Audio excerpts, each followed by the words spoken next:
একদিন আমরা ঘুরে আসি। যাওয়াই যায়, চল তাহলে সুইজারল্যান্ড থেকে ঘুরে আসি। সুইজারল্যান্ড যাবি? আমি তো ভাবতেছি দুবাই যাব, দুবাই থেকে বুর্জ খলিফা দেখে আসবো। আমার তো দুবাই ভালো লাগে।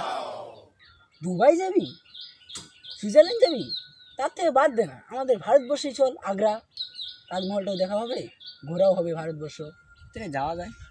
হ্যাঁ, তাহলে তো টাকা দিতে হবে। তোরা তাহলে কত করে দিবি? হ্যাঁ, টাকা তো দিতেই লাগবে। আমি 100 টাকা দিল। 100 টাকা দিবি তুই? আমার সাথে মাত্র 50 টাকাই আছে। খেপা চুদা গলু, 100 টাকা আর 50 টাকা নিয়ে যাবে সুইজারল্যান্ড আর দুবাই, বুর্জ খলিফা দেখবে তোমরা?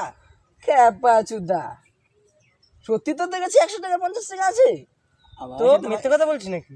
আমার কাছে তো শুধু 30 টাকাই আছে। খুব তো বড় বড় ডায়লগ মারছি বোকা। বোকা চোদা, তাহলে দোকানে গিয়ে চল কুরকুরি খাচ্ছি। খেপা চুদা গুলো আগে বলতে পারলি না, চুরি করে